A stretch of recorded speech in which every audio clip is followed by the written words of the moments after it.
নমস্কার, welcome to BW. আমি Sandeep, selected through staff selection commission 2022। আমার এই চ্যানেলটা সাবস্ক্রাইব করে দিও যারা নতুন আছো। এই চ্যানেলে রেগুলারলি তোমরা জবস রিলেটেড আপডেটস এবং নোটিফিকেশন পেতে থাকবে। নাও আজকের এই ভিডিওতে আমরা দেখব ওয়েস্ট বেঙ্গলের যে ওবিসি কেস আছে তার লেটেস্ট আপডেটস এবং তার ফুল ইনফরমেশন। যারা ওবিসির সম্পর্কে কী কেস অনেকেই কমেন্ট করে জানতে চাইছো, তো তাদের জন্য এই ভিডিওটা। So hello, welcome back to BW. তো এর ব্যাকগ্রাউন্ডটা একটু যদি আমরা দেখে নিই, তো দেখব যে কলকাতা হাইকোর্ট একটা চ্যালেঞ্জেস করেছিল স্টেট গভর্নমেন্টকে। কী চ্যালেঞ্জেস না, 2010-এর পরে তারা যে 77 যে কমিউনিটিসদের অ্যাজ এ ওবিসি হিসেবে ক্যাটাগরাইজ করেছিল ওয়েস্ট বেঙ্গল গভর্নমেন্ট, তো তাদেরকে ওবিসি সার্টিফিকেটকে ক্যান্সেল করে দেয় এবং যার জন্য কি হয় না 5 লাখ সার্টিফিকেট কি হয় ক্যান্সেল হয়ে যায়।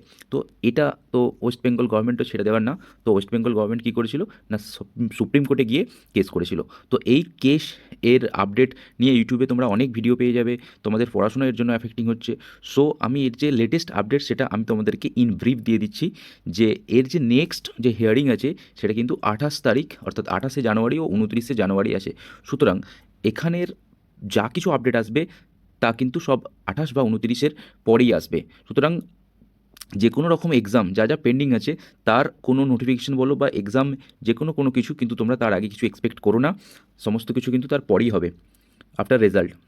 এবারে এখানে কয়েকটা পয়েন্ট আছে যে এগুলো একটু দেখে নিও যদি তোমাদের কারো ইন্টারেস্ট থাকে পড়ার জন্য, যে টু দ্য পয়েন্টে যে কেন হয়েছিল না 2010-এর পরে ইস্যুড ক্যান্সেলদের ওবিসি সার্টিফিকেট যারা ইস্যু হয়েছিল তাদের সার্টিফিকেটকে ক্যান্সেল করে দেয় এবং সুপ্রিম কোর্টে গিয়ে চ্যালেঞ্জ করে। সুপ্রিম কোর্ট বলে যে certificate should be issued on the best of community, not on the best of religion. West Bengal গভর্নমেন্টও বলে যে আমরা কমিউনিটির বেসিসে দিই, আমরা রিলিজনের বেসিসে দিই না। এই সমস্ত জিনিসগুলো চলতে থাকে। কিন্তু আমরা দেখব কারেন্ট স্ট্যাটাসও দেখলাম যে 28 ও 29শে জানুয়ারির পরেই এর ফাইনাল হিয়ারিং হবে, তারপরেই এর আউটকামস আসবে।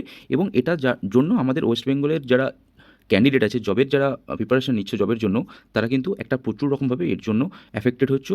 কীরকমভাবে না তোমাদের সমস্ত এক্সাম পেন্ডিং আছে।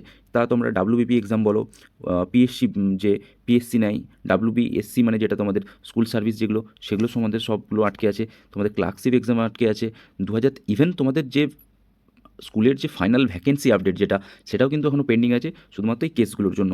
আর টেট ইন্টারভিউ ডেটও এখনও কিন্তু ফাইনাল কিছু হয়নি, কেননা এই ওবিসি কেস আপডেটের পরেই সমস্ত কিছু আউটকামস কিন্তু তোমরা এর পরে পাবে। তোমাদের একটা নোটিফিকেশনও পেয়েছো ওয়েস্ট বেঙ্গল আপকামিং এক্সামের নোটিফিকেশন যেটা জারি করেছে, তো সেই নোটিফিকেশনের ডেটগুলো তোমরা একটু দেখে নেবে।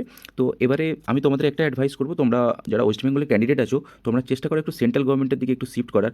সেন্ট্রাল গভর্নমেন্টের যে এসএসসি অর্থাৎ স্টাফ সিলেকশন কমিশন, যেটা দ্বারা আমি এখন কারেন্টলি জব করি, এবং রেলওয়ে রিক্রুটমেন্ট বোর্ড যেটা আরআরবি রিসেন্ট নোটিফিকেশন করেছে গ্র্যাজুয়েট লেভেল এবং 10+2 লেভেলের, এবং সামনেই গ্রুপ ডির অনেক ভ্যাকেন্সি আসবে। সো তোমরা সেদিকে একটু ফোকাস করার চেষ্টা করো, কেননা ওয়েস্ট বেঙ্গলের যে জব তার কিন্তু প্রচণ্ড রকমভাবে একটা আনসার্টিনিটি দেখা যাচ্ছে। আর ব্যাংকের এক্সামগুলো তোমরা দিতে পারো। এই ভিডিওতে এইটুকুই।